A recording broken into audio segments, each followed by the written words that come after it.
John Geiger is the founder and CEO of Tracer Media. This is a Columbus company. They do a lot of digital media. They do a lot of educational games, and they've also done some entertainment games. There's a really cool game out there called Cornhole. It was for iOS. It's down right now, but hopefully it'll be out one day again. They've actually been in business since 1997, which is a good accomplishment. He's a good guy, and he's all kinds of special. Please welcome John Geiger.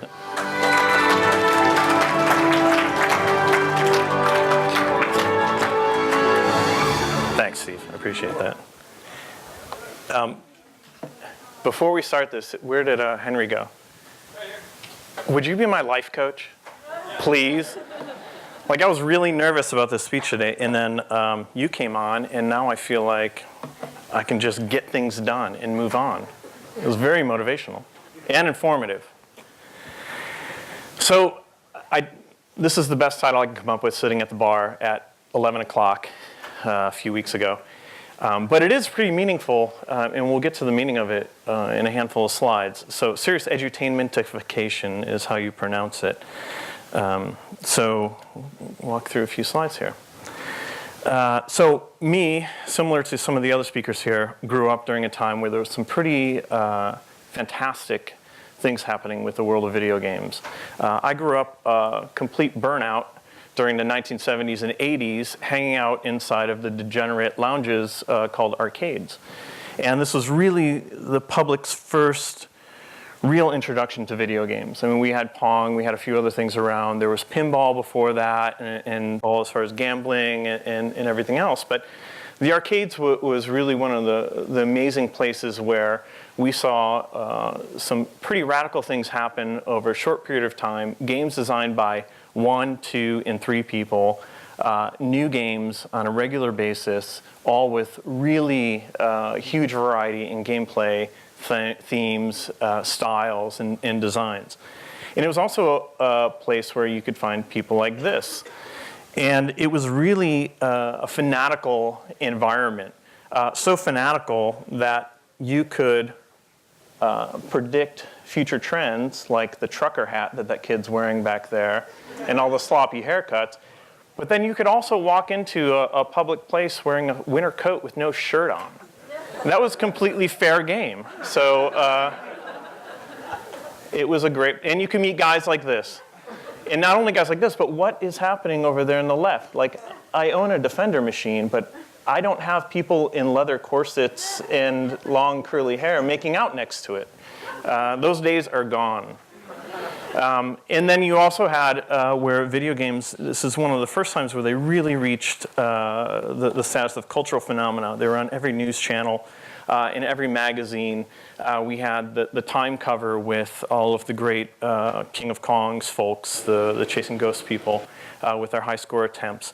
And it touched just about every walk of life. And I've sat here for the past 6 or 7 hours watching the other lectures, trying to come up with the punchline to my joke of a businessman, a cowboy, and a flasher walk into an arcade.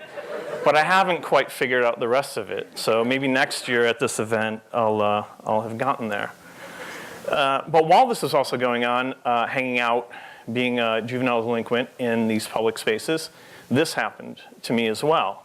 And for those of you old enough, or those of you who understand emulation, this blue color has been burned into your retinas for the rest of your life. The Commodore 64 was one of those things that gave me a great amount of ability to experiment and play and learn computer programming in a very unintimidating way. I did not go to school for mathematics or engineering or anything else, but at 12 years old, I could pick up a copy of Compute Magazine or Byte, and I could type in for hours on end a bunch of either assembly code or basic code and end up with a game at the end of it. And by typing that stuff in myself, observing the games, and then trying to interpret that code, was able to make games myself. And that was a very liberating experience. And in combination with that, this happened. And over the years, I've been doing what I do for close to 20 years. And I've looked back a number of times, and this may be the single most important thing that I came across. Gary Kitchen's Game Maker was a cartridge originally for the Commodore 64. And it was a full game studio. So if you think of Unity, this was the 8-bit, maybe even 4-bit version of Unity. It had an audio studio, it had an animation studio, a sprite studio, and then a composing studio, which was basically your scripting area. And the great thing about it was Gary Kitchen, who went on to found Activision, incorporated all of the Activision assets. So you were able to drag and drop all these scenes from Pitfall and other games and put them together and compose these really cool things. And it was the first time, and I've identified this recently looking backwards, that game design and game development became the game for me. So as opposed to playing the games, I enjoyed more making the games. And the first game I ever made was called Scurvy Dogs. And basically, there was a bunch of dogs running through the Pitfall world chasing you. And I didn't know how to do collision detection or anything else, so you just had to keep running. Like, that was the only point to the game. And it went on for hours. And there was no score, no end. You just had to keep running from the dogs. And so years later, actually 2 years ago, I got to meet Gary Kitchen, and I got to explain Scurvy Dogs. Unfortunately, he did not try to option it for his current company as his latest title. But Game Maker was one of those things that really changed the way I thought about what it is that I wanted to do. However, there was a huge problem. Game Maker allowed you to make games. Basic programming allows you to make games. Game Maker did not ship with anything of the concept of a runtime. So I could not distribute my games. So similar to the lecture that we had earlier from Jeremy about being confronted with something that you have a passion for and you're developing these skills for, and it's all you want to do, the huge problem was the industry was just not ready. There was games being developed. I think Game Maker, even Gary told me that it's maybe 2 or 3 people put it together. They got the EEPROM burn, they shipped it as a cart. That was something that I couldn't do. I could not even distribute my games via floppy disk at the time, or cassette, like if you really want to get into it. So it was a really difficult spot because there were no resources available. There were no college programs. There was no counselors that were explaining to you, this is a viable career for you, or not even viable financially, but this is something that would be really exciting for you to do. Not even parents or peers or anybody else. Game developers were myths to us. They were few and far between, and they were not necessarily seen as something that you could grow up to be unless you were extremely, extremely special. And as much as Steve said that I was special, I'm not that special. So I ended up here on the stage in a very roundabout manner in that I formed a company called Tracer Media. And so we've been here in town for the past 16 or 17 years. And after bouncing around a little bit, I went to college at OSU for the film program. Film was something that was a little more attainable, but still had that creative part to it and a technical part to it. And thank whatever gods are there, they canceled the film program the day I got to college. So that really saved me from standing for the next 18 hours holding a lamp over top of some film production and getting paid, union wages. So I managed to kind of put together my own curriculum. This was back in the early 90s, where I got a degree in communication, so I understood a little bit about broadcast and policy and everything else. I got a job in the art department's computer lab, so I had the keys to the art department's computers and all the manuals. And I would stay in there all night long reading the manuals and had access to Macs, Amigas, everything else to do graphics and programming and whatever else I wanted to. And then I had a lot of friends that were in the computer science department. And so I'd go over there on my free nights and hang out and learn a little bit about hardware and other parts of technology. So I kind of forged my own degree And thankfully, again, at the same time, this thing called the World Wide Web really was just getting started. So the Mosaic browser, which became Netscape, we had been using the internet since, back on that blue screen with the Commodore 64. But the web was very, very different. And that allowed me to kind of apply all the things that I had learned in that little trifecta of my college career, along with some of the things that I've been doing when I was younger, and launch a career out of it. And so I formed Tracer Media, as Steve said, back in 1997. And I formed it around a few principles. I had a little bit of experience working for other agencies before. I had a great job at OSU, and I left to go work for one of the first interactive or web startups here in town.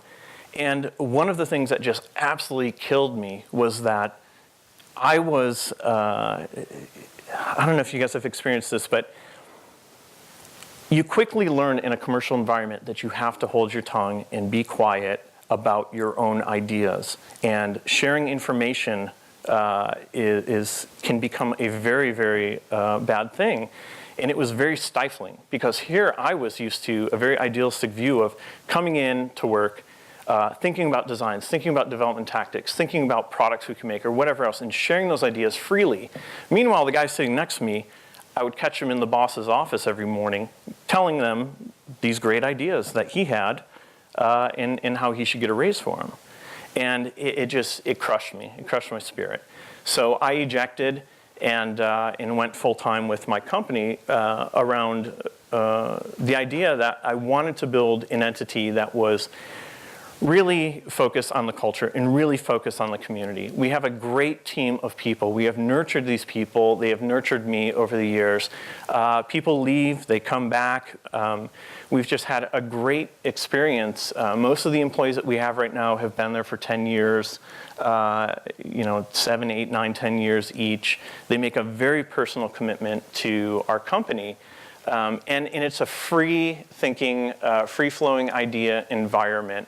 And that is one of the things that I value the most about what I've been able to accomplish and what everybody else has enabled me to accomplish. And then the community. We've been able to participate in meetups and groups like this, and there's really something special that's going on here, especially in Columbus. And to be sustainable and to be a business around that is really rewarding.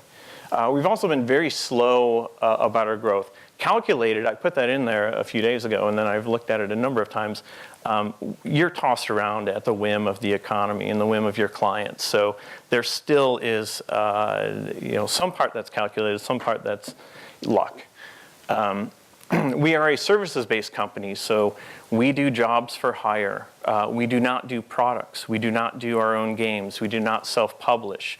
But we've been able to build these relationships with clients that are very long-term. I mean, the first client that I incorporated the business to work with is still our major client today. And we have an amazing relationship with them. And they let us do some very creative and technically challenging projects. And so that leads into the last point, is we fell into educational software. I did not set out to spend 15 or so years in the educational software industry. It just sort of happened, and I'm very happy that it did, because if you had asked me years ago, especially when I was in college, whether or not I thought that would be an exciting and challenging environment, I probably would have said no. But after getting into it and seeing some of the boundaries and seeing the challenges and the environment and the users and the content especially, there are some significant and very engaging challenges, whether it's from a design standpoint or a development standpoint, or just delivery as well, and the politics involved. And so it's been incredibly engaging to be within that environment. And the one thing, going back to the problem slide, is that throughout all of this, I never gave up on the idea that I was passionate for games. we did have to do a lot of work. I mean, we've done some websites, that are not all that fantastic or special. But we've also been able to take a lot of principles, game mechanics, game design concepts, pop culture, everything else, and weave them into our primary audience, which is educational software, and build a successful business around it. And so the games have never left either the culture of the company or the work product that we create. So this leads me to some observations about being in business in Ohio. We've been under the radar. We don't really market or advertise. We just really focus on our work. And I had a fantastic experience. For about 4 years, I was living the majority of my time in San Francisco. So we landed a gig working for a rapidly growing startup during that second wave of startups out in San Francisco in the Bay Area. And they put me up out there. I would come back every once in a while to keep the business going. But I got immersed in the talent, the business, the culture of what it's like on the other side of the country. And that was an invaluable experience. And for as many things as I had out there that were really amazing, for as much temptation as there was to just pick up anchor here and stay out there, I chose to come back. And there were a number of reasons why, and this gets to some observations I had from the outside in as far as being a business in Ohio. And we'll get back to the game stuff in a second, but this is somewhat relevant to especially this conference here. There's good and there's bad. There's a perception problem out there. Nobody really could even place Ohio on the map as far as the folks that were out in San Francisco. This is a very fast-moving industry out there. There's a lot of people there that are just there because they're part of the talent pool, and they're inventing things like Twitter and Facebook and everything else all up and down the coast there. But when they looked back on Ohio and Columbus, when I would tell them where I was from, they knew absolutely nothing about it, and they had no idea what types of people came from here as far as business, talent, games, software, anything else. And there's a very big difference in the business model out there. We had some, and this is changing actually over the past 5 or so years. We had a couple panels earlier about startup and about funding and VC and Kickstarter and everything like that. And that wave is kind of coming through Columbus. But traditionally, we are a service-based town. We provide services for a fee, and that's how business works. Anywhere from the Mississippi over, it's kind of been the model. And Columbus, surrounded by Rust Belt cities and everything else, has kind of fallen into that. So we're kind of changing that over time and becoming more aware of how those businesses work and how those teams work in those companies. But I was really fortunate to learn and understand that we have an amazing talent pool here in Ohio. Our team, we had 5 guys dedicated to this company out there that grew from 20 people to 400 people over a couple of years. We were their engineering team. We built their entire platform. They could not find anybody that could do what we do. And we provided that service for them. And we could have added 10 more people to the team if the timing was right. And that was just for engineering. That does not factor in design, architecture, UI, UX, all these other fantastic talents that we have here in town. And then we have amazing resources in town here, whether it's Columbus College for Art and Design. When I would mention Advanced Computing Center for Art and Design out there, no one had a clue as to what it was. And here is a place where one of the birthplaces of computer graphics, if we go back in the history of it, very important in everything that we do, whether it's animation, graphics, game development, in internet applications. But then we also have amazing resources like Tech Columbus, meetup.com. We've got X number of meetups in here, and that's how I met a good few of you, including Steve and Wes and Jim a while back. So there's community that's built around that. Third Frontier Foundation, somebody mentioned it earlier. Ohio has a ton of money. A lot of people, especially the game developers group, is trying to figure out how to loosen that up so that we can get it. But the Third Frontier Foundation is one of the biggest venture capital firms in the country as far as the number of dollars that they can invest, and they invest it here in Ohio. And then community. I mean, we have extended our arm to others, and they've extended it to us. And I do not feel a really stressed position of competition here. It's collaboration, whether it's another firm, whether it's other developers, other designers, everything else. They welcome us in and we welcome them in, and we really be able to build something here, especially in Columbus. And then the quality of life. I mean, my mortgage payment for a decent-sized house with a yard was 1/4 of that of my apartment, one-bedroom apartment in San Francisco. Obviously, there's some cultural things. You do, the ocean's right there, Marin's right there, Yosemite's right there. You've got all these great things there, but I really put a lot of value into the quality of life that I had back here in Ohio, and wouldn't trade it. So we're ready for industry, basically, and that's what the OGDE and the Ohio Game Developers Group has been trying to do all these years. So one of the things that I forgot to mention when I was talking about our company is that I've spent the majority of my time working in K through about 8 elementary education, developing software for major publishers and some small publishers.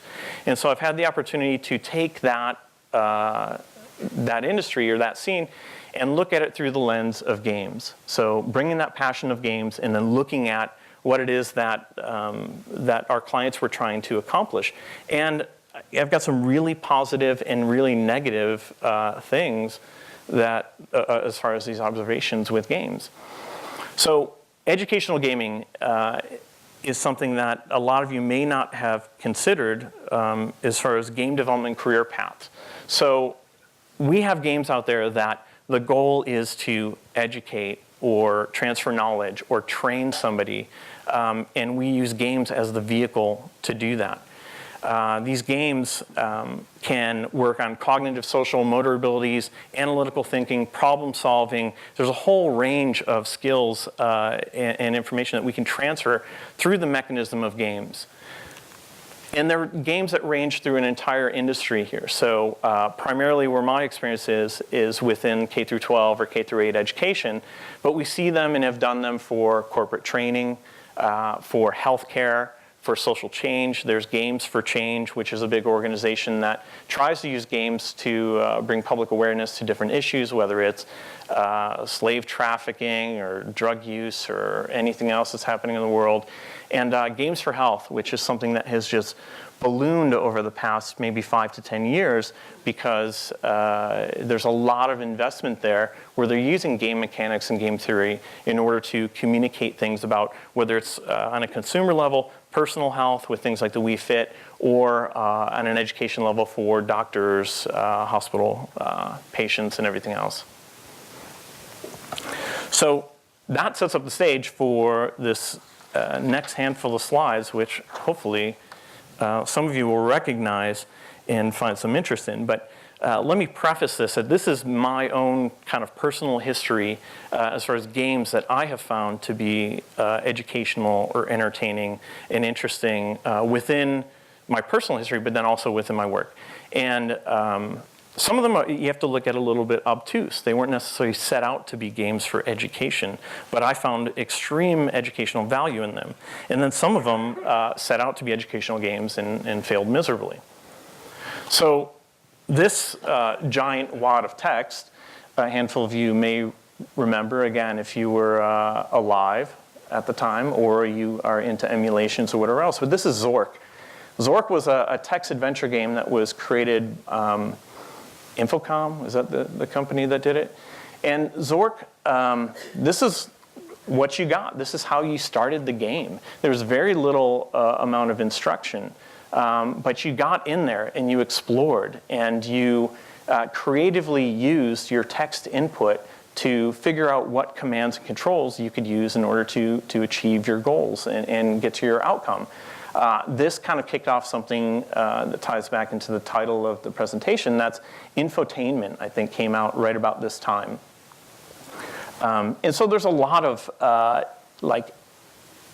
indirect educational outcomes to this, as far as whether it's even just typing or spelling or language usage, verbs, nouns, everything else. But then also creative exploration was huge. And so this game, to me, had extreme educational value. I played it all day long. It took me forever to get to the end after I got eaten by the Gru a number of times. And, but it was not produced necessarily by an educational publisher. This, however, is something that was put out there back in the late 70s for the Atari 2600 console. And this was what we began to see as what would be called edutainment, which was the combination of education and entertainment. And so this was a big field that everybody thought would be fantastic. But if you look at this, this cover art here, and this was indicative, this isn't, I'm not just picking on Math Grand Prix, this is indicative of all Atari covers. But I really thought that I would be a young Eddie Van Halen racing Formula One race cars until I became Goodwill Hunting over there and mastered mathematics. And so that's what I got out of this, this box art. But then I got to this after I put it in there. And that leads me to this. So, and I don't know what has happened in the past 25 years, but a lot of these Atari games did look like the cover when you played them, but we were just kids. Our imagination was running wild. But this is not educational. It's not entertaining. If you put this in the lineup next to Space Invaders, Combat, Yars' Revenge, everything else, how often are you going to pick this up and play it? Because it's just not even fun.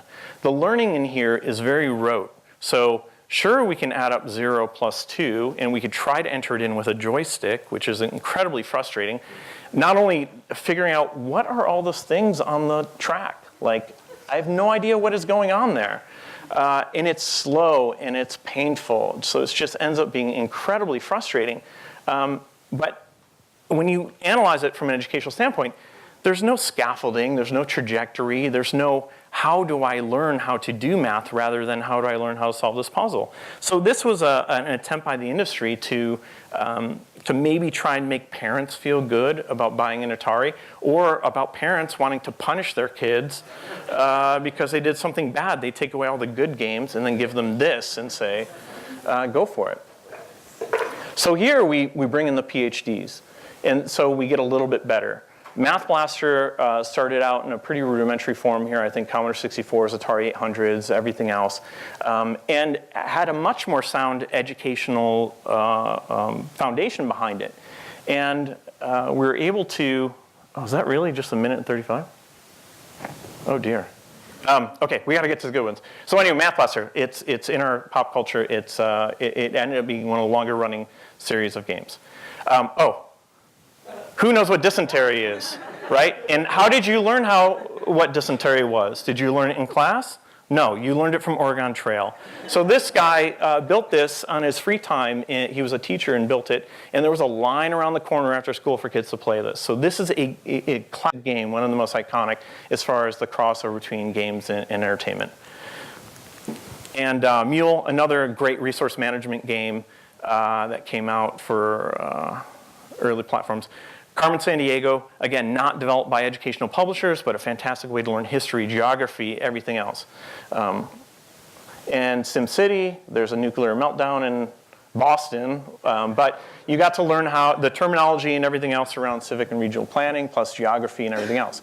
Professor Pac-Man, I don't know why he's winking, and I don't know what's going on with the ghost over there. And if he's a professor, why is he wearing a graduation cap? But Professor Pac-Man got no action in the arcades, not even from the feathered hair burnout girl in the 80s, because she's just using it as an armrest there. This is my favorite one. This is why I wanted to go quickly, because, Jesus, hold on a second. Bible Adventure. So serious games, that's a topic that's really popular right now. but Bible Adventures couldn't be more serious. It could also be called the Rapture Preparedness Planning Simulation. But the one thing about Bible Adventures, I always thought of it, they ripped off other gameplay. It's really watered down. This is for kids that weren't allowed to play other games. Maybe you learned a little bit about history and Bible stories or whatever else. But the funny thing that I found out recently was that it was made by these two guys. There's a shirtless Jeff Spicoli and some dude in a Led Zeppelin t-shirt. So now I wonder whether or not if I played Bible Adventures backwards, if I would hear satanic messages. Donkey Kong math. I mean, this is pathetic. They slapped Donkey Kong on top of a drill and practice exercise and consider it educational. This one gets the most abuse online of anything. And I think this was actually built in Columbus by the company that I used to work for before starting Tracer. So apparently dinosaurs became extinct because of asthma, because they didn't have the puffer that this company made. And this game and this company takes so much crap online about being the worst educational games ever for Super Nintendo. This is just weird. Typing of the Dead. Take a game engine and let's just change the guns to typing and it'll be great. But somehow it's so weird that I think it was actually successful. And then we get into some of my favorites. This is WarioWare, and this again goes back to Gary Kitchen's Game Maker. So this is game development and design as gameplay. And this allowed you to create any one of these tiny little games, and it guided you through this process. They had the sound, and they had the gameplay and everything else, and releasing it to the store. I believe you could even release it to your friends to make these little tiny micro games and really challenge kids to think creatively. And Scribblenauts, one of my favorites, not only because you could have very challenging wordplay, very creative problem solving, very analytical situations, but also you could have Cthulhu fight Jesus or Abraham Lincoln if you knew what to type in. So 8-year-old kids learning about Cthulhu, can't go wrong there. And then this is the Unreal Tournament engine. So this is them using it for healthcare games in a very non-traditional way. So that engine is very powerful. And I think one of our buddies at ACAD actually used it for architectural rendering, so you could do walkthroughs of buildings, and also a lot of other complex projects. But here we have a medical simulator that uses the Unreal Tournament engine, so same technology, same amount of effort and work. And then, of course, Minecraft. This is the last one we have in the examples. Minecraft is just the unexpected, wildest success. As one of the guys in the earlier session said, I mean, 40+ million in revenue. But what educators have figured out is how to use this for geography, social studies, science, education. Not only that, but just being able to compose your own environments and everything else. That type of creative play, the virtual version of Legos, is incredible for especially K through 12. So this is a case of doing it right. So when we look through those slides, the one thing that I ended up thinking about was there's educational games, typically produced by educational publishers out there in the wild, and then there's games that educate. Zork is a game that educates. Minecraft is a game that educates, typically developed by game developers and ending up having this serious, amazing byproduct that it's not only engaging in consuming, but there's so many excellent secondary positive outcomes as far as education, whether it's just tactile interaction, knowledge, research, analytical thinking. And so that leads me into what we're talking about with educational games. And it's a really, we've built our own games that have been sad and pathetic as well, and some that I think are very good. But we end up back to these same models for educational games that the entertainment game industry does not ever deal with.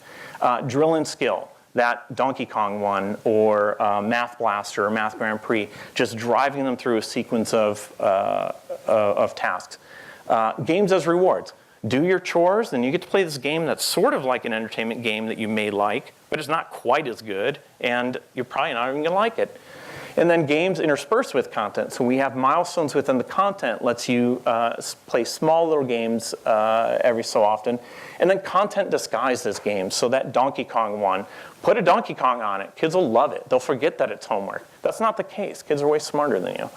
And then incentive and reward systems. This has been a big issue over the past handful of years with not gamification, because I love Jay McGonigal and everything else that's going on with gamification, but the secondary industries have picked it up and basically think that if you put badges and you put a point system and a high score and a leaderboard on something, that all of a sudden your retention is going to go up for educational material.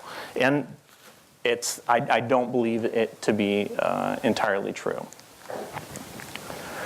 And we're also in a continued state of reinvention with educational games. So as an industry, we have created our own terminology and then ran from it because we ended up doing it wrong.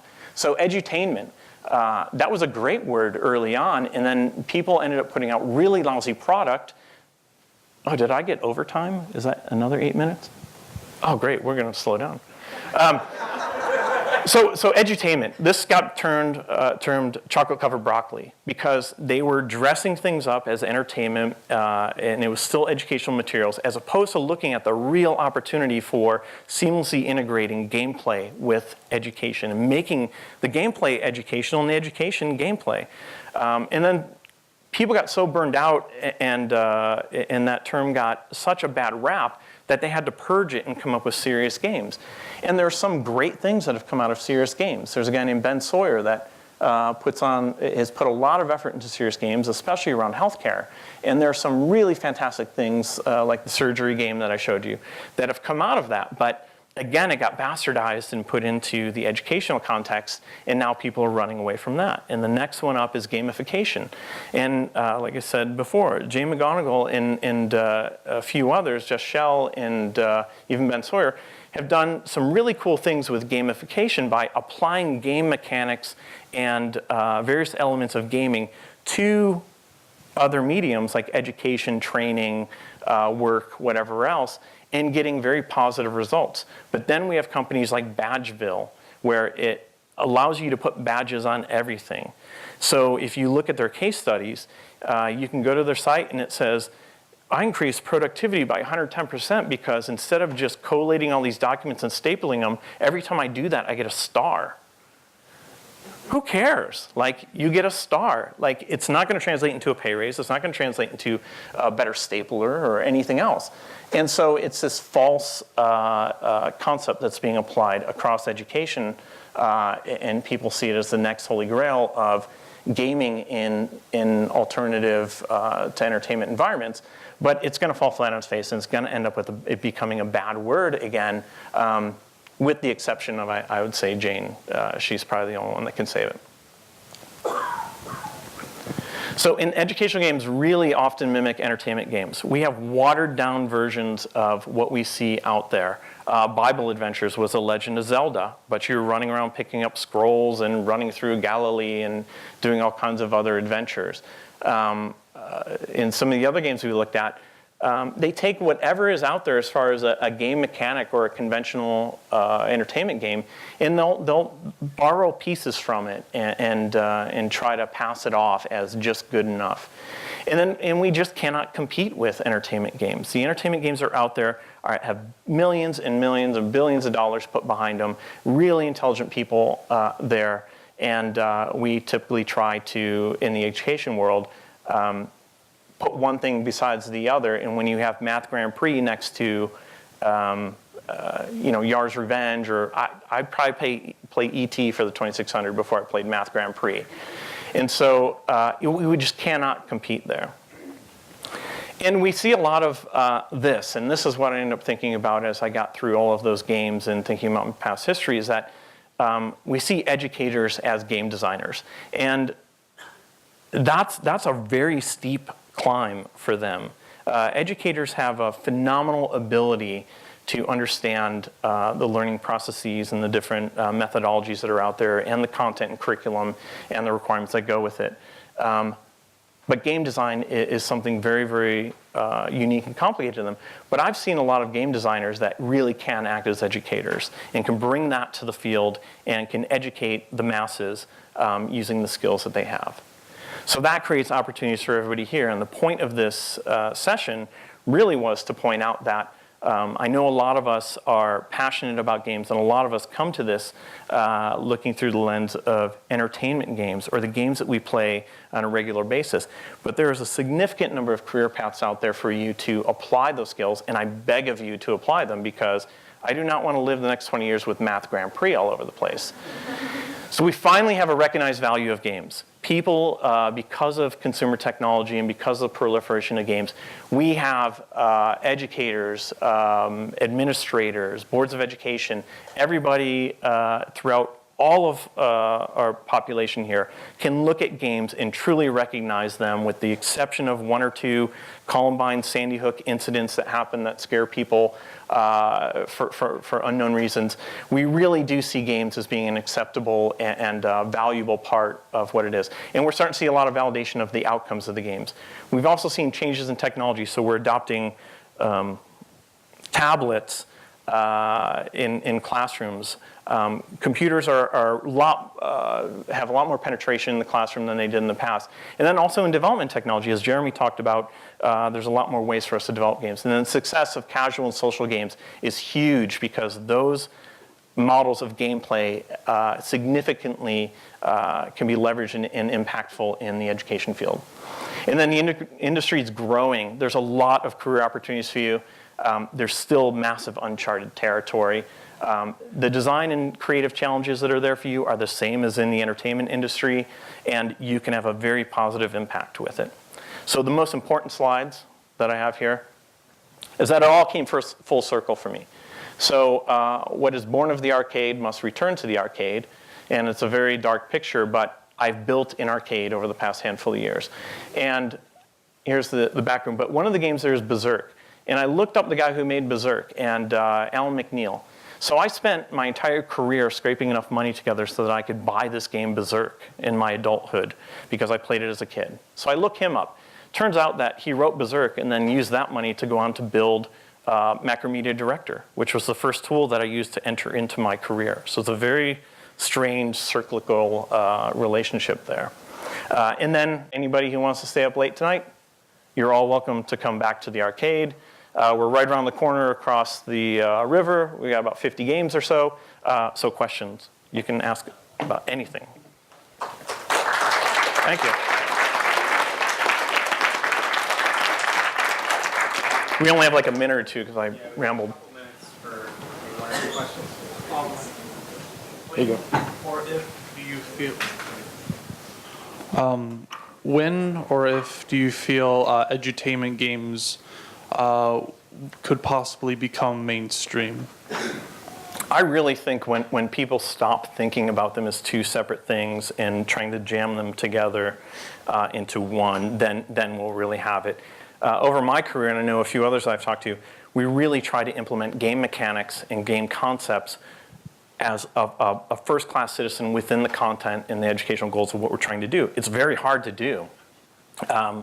But it could take a while, and that's why we need really talented people who are first-generation game designers who have a passion for education versus educators that might have an interest and a passion in education or game design. So hopefully soon. Hopefully we don't go through another one of these terminology changes, 5-10 years from now. Thank you, guys. Oh, thanks. Bye.